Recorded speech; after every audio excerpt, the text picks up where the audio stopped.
Hi.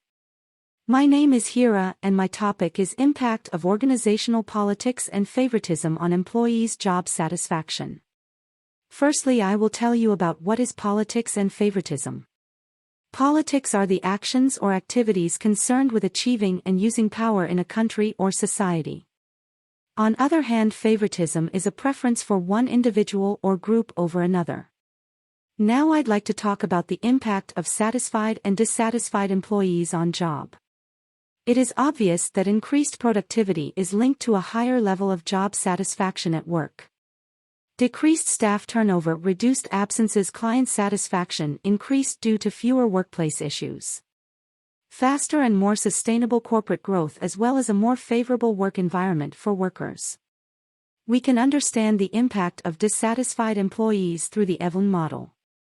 This model postulates that employers will respond to job satisfaction in one of four ways: by exiting, by speaking out about it through loyalty, or through job neglect. Exist.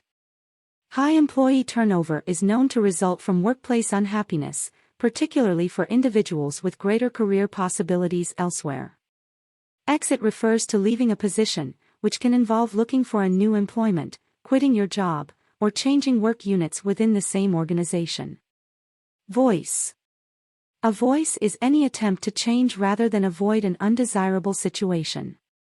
Voices frequently research purely as a positive or constructive response, such as directly attempting to solve the problem with management or actively assisting in the improvement of the situation. Loyalty. Although there are various ways to define loyalty, the most common belief holds that loyal workers are those that respond to dissatisfaction by waiting patiently for a solution, either on their own or from others. And lastly, neglect. Since it entails lowering effort, paying less attention to quality, and increasing absenteeism and tardiness, neglect is generally viewed as a passive action having detrimental effects on the organization. How to deal with favoritism at work. Have you ever seen a situation where one worker received special treatment while others were ignored? As an alternative, do you have a particular place in your employer's heart as the person to contact when something important happens at work?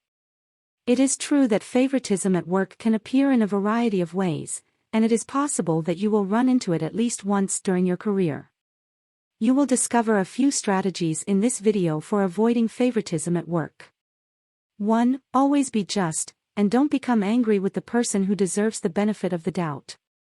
Because the person getting the favor did nothing to deserve it, there is a high likelihood that you will both experience substantial difficulties at work if you do this. You shouldn't let your thoughts or your ability to think be controlled by anger, since anger is a particularly awful feeling. 2. Make an effort not to dwell on it too much.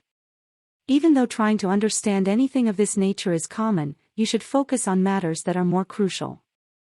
Keep yourself occupied with tasks and projects to prevent letting this tiny issue consume your thoughts for an extended amount of time. Dealing with favoritism at work is a lot easier if you do this. Instead of crying, finish your task, then head back home. 3. Try to ascertain the justifications for the person's preference. Examine the factors that led to the choice of the favorite person in the first place. Is it because they are incredibly good at what they do? Or is there something more at work? Employers frequently favor employees who are their friends outside of work or who are even distant relatives, so if you learn that the reason has nothing to do with the office, you should just ignore it since it is completely out of your hands.